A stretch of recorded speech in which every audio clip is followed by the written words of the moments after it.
Hello guys, maayong hapon ninyo and na meron sa lead shopping ng laag mi. O nice kayo ang adlaw. Pag ari naman sa lead shopping guys, mga around 5 o'clock sa hapon, nakita na mo nag-celebrate ang mga high school na mga estudyante ba. Sus, nalit og lantaw, may paghing kuan mi hinghuno mi kadyo ng lantaw nahuman na noon puno na siya og mga high school dire na estudyante nag-celebrate sila nakaron wala na sa kurasa na maron kuan na alas City utso na sa gabi nice kay ang view guys. Grabe ka nandot nice kayong adlaw guys, dapat magpasalamat ta sa Ginoo kay itigaan tag chance sa Ginoo na continue atong pagpuyo sa kalibutan, tigaan ta niya chance na mo balik sa iyaha.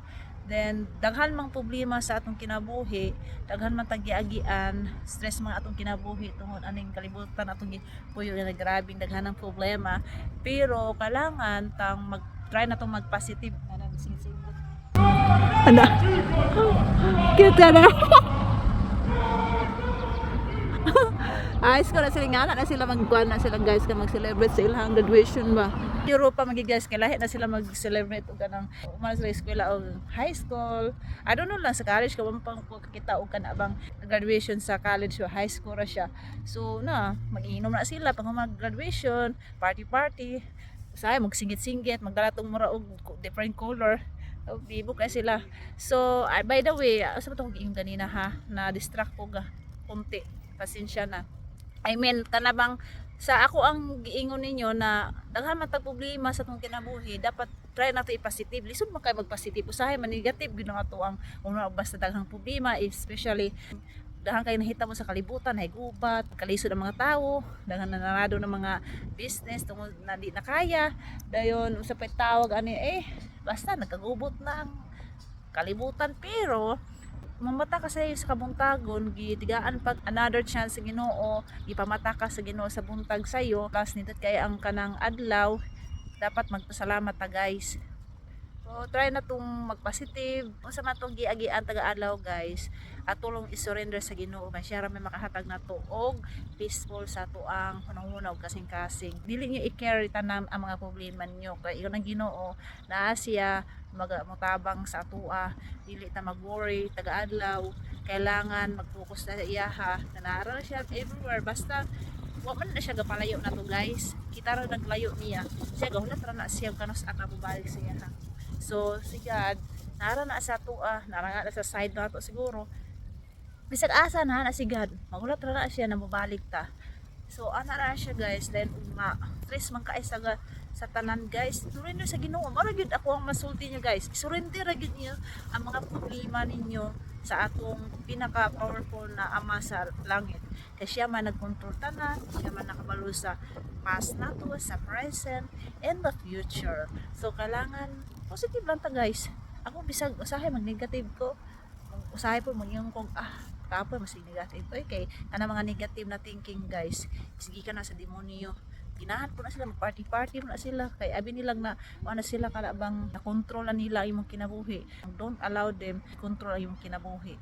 Focus ra gid sa Ginoo, narara siya sa taas, naminaw ra siya. Kung gahilo man Ginoo, ay makabala ka guys, kay sigad naa siya gitrabaho behind sa imong back. So dapat positive lang ta, happy lang ta, trust lang ta sa Ginoo, and dili ta palupig sa mga problema kay ngano maka-stress guys, namang mas kanang dahang sa problema din mas stress pa gid ta, mawala nga ato ang beauty, charot, mawala ang beauty guys kung mag-stress ta, Ginoo ko. Nga ako sa una guys, stress kay kastanan. Tabang ganhuna o si mahitabo ugma, pag humanit katong ginhuna nimo, ani na hitabo pag ugma, di ba? Gawisting lang ka og effort, charot. Gawisting lang ka ganang luha o sa para energy. Kailangan positive lang, focus karon. Ayaw ugma ug ayaw sa future ko patakabol ko sinitabo sa ugma or sa future. Focus lang karon, focus sa Ginoo guys. Trust sa Ginoo, ihatag, ibutang si God sa center sa inyong kinabuhi. Basta ibutang ni si God sa center sa inyong kinabuhi. Usahay maglisod man kay daghang distraction, pero kung inyo number one si God, usahay ma-down ko, usahay guys, usahay ka nang sa tawag ani basta ka nang tawo ra man gyud ta, pero si God kamano mo guys, na si God mahal ta niya, dili ta niya biyaan hanto sa end of age guys ingon ang Ginoo sa Biblia. Naog naa siya dili ta niya biyaan tungod kay mahal ta niya, tungod kay anak ta ni Papa God. Nara siya diha guys. So na may problema, chika istorya ni Papa God tanan kana mamina ra na si God guys. Maray testimony na ako sa akong kinabuhi guys. Ngana sa una nagikiri na ko tanang problema, then after I surrender ni God, ako peaceful na hindi na ako makuha sa mga material na mga butang or sa ubang mga tao, kundi ipapagad lang. Peaceful as in hindi mo ma-explain ang peaceful na makuha ni mo sa Ginoo.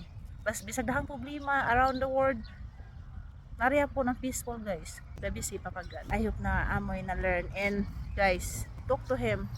Nara si God, nakulat ko ninyo. Bye bye. Wala nang kwan, init guys. Sana mga hapon, alas 8 na. Happy papala city sa 15. Dali ra kay oras guys. Pero positive siya punta. Wala tugnaw tunga kay nga hangin na. Bye bye guys. Bye bye kay akong anak dere. Dahilom ra siya. Goodbye. Bye bye.